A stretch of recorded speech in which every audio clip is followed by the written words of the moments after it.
Alors aujourd'hui, on va voir le nouvel indicateur Crypto-Québec, Rolling Z-Score Trend Pro avec auto preset et divergence. Évidemment, c'est l'indicateur qui a fait sur TradingView l'indicateur numéro 1 de l'année 2026 à présent. Alors ce que j'ai fait, c'est que je l'ai modelé à Crypto-Québec en fait. Je l'ai donné à mon agent IA qui m'a sorti un indicateur puis qui est juste malade. Aujourd'hui, c'est ce qu'on va voir. Et puis si tu vas voir l'indicateur, tout ce que tu as besoin de faire, c'est de cliquer en bas sur mon bot et mon bot va te donner accès à l'indicateur gratuitement. Alors, on peut aller voir comment il fonctionne. Évidemment, le Z-Score, c'est malade. Et avec le preset ici, c'est fou. Alors, je suis sur le 4 heures. Je l'ai mis en preset 1 heure, 4 heures. Tu peux avoir aussi le tableau de bord qui devrait apparaître ici. Bullish, bullish.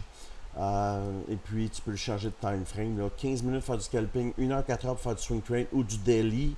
Daily, daily, daily. Et si tu viens voir le Bitcoin, c'est malade présentement avec cet indicateur-là, ce qu'on a comme signal.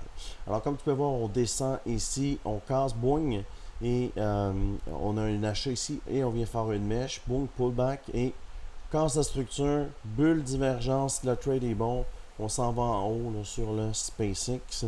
Et si tu regardes sur les autres indicateurs, on ne l'a pas la divergence, et on l'a sur celui-là. Alors, c'est bon de l'avoir là sous la main et le signal long vient apparaître. Tu vois ici, le signal short est apparu et ça a fait cette descente-là. Right? Et il n'y a pas eu d'autre signal d'achat, il y a eu un signal d'achat live là. Alors, tu vois, et ça va monter. Si on s'en va sur le Bitcoin pour te montrer comment fonctionne l'indicateur, tu peux voir que si on va en daily, comme ceci, et on fait le preset,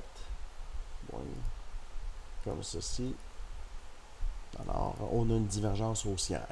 Alors, quand le short est arrivé ici, boing, short, boing, chandelle bleue de retournement, je vous ai dit, les gens, c'était pas un 44 000 automatique. Là. Et là, on a une divergence haussière sur le nouvel indicateur Rolling Z-Score Trend Auto Preset.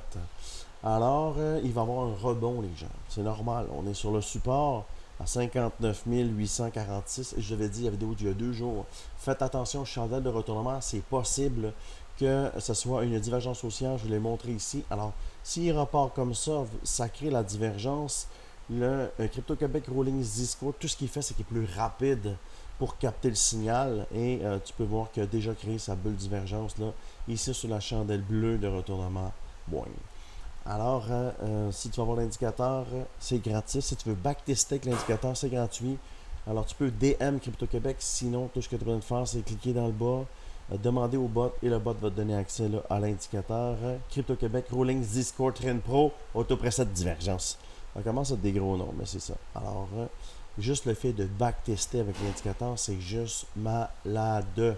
Juste malade. Alors, ça fait le tour de cette petite vidéo. Je te dis merci beaucoup et à bientôt.